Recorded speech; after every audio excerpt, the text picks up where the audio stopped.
નમસ્કાર ખેડૂત મિત્રો, ખેડૂત વિકાસ યુટ્યુબ ચેનલમાં સ્વાગત છે। તારીખ 27 ફેબ્રુઆરી 2024ને વાર મંગળવાર।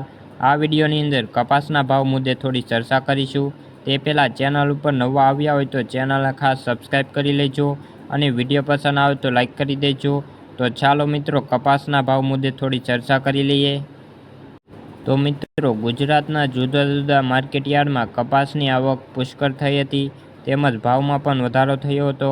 આજના દિવસે કપાસના ભાવ સારા એવા બોલાયા હતા, પરંતુ સૌરાષ્ટ્રમાં માર્કેટયાર્ડમાં કપાસના ભાવ સામાન્ય રહ્યા હતા। બાકી સાવરકુંડલા, રાજકોટ, બોટાદ અને કપાસના ભાવ સારા રહ્યા હતા। તો મિત્રો ગુજરાતમાં કપાસનું મોટા પ્રમાણમાં વાવેતર થયું છે। સૌથી વધુ વાવેતર અમરેલી જિલ્લામાં થાય છે। ગુજરાત અને સૌરાષ્ટ્રના વિવિધ માર્કેટયાર્ડમાં તારીખ 26 ફેબ્રુઆરી કપાસની સારી આવક થઈ હતી અને કપાસની હરાજી કરવામાં આવી હતી। તારીખ 26 ફેબ્રુઆરીના દિવસે સફેદ સોનાનો ભાવ રહ્યો હતો। દરેક માર્કેટયાર્ડની અંદર કપાસના ભાવમાં વધારો જોવા મળ્યો હતો, જેના કારણે ખેડૂતોમાં પણ સારા ભાવ મળે તેવી આશા જાગી હતી।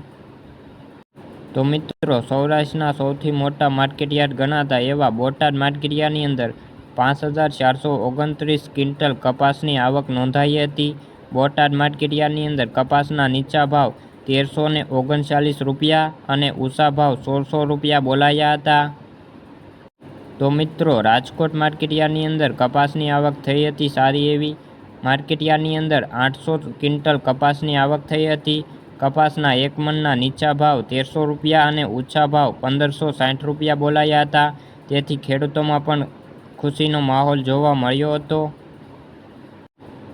જામનગર જિલ્લાની અંદર કપાસના ક્વિન્ટલના ભાવ 5475 રૂપિયા કપાસની મણની આવક થઈ હતી। કપાસના નીચા ભાવ 1350 રૂપિયાથી લઈને અને ઊંચા ભાવ 1600 રૂપિયા બોલાયા હતા। કપાસના આ વખતે સૌથી વધુ ભાવ બોલાયા હતા।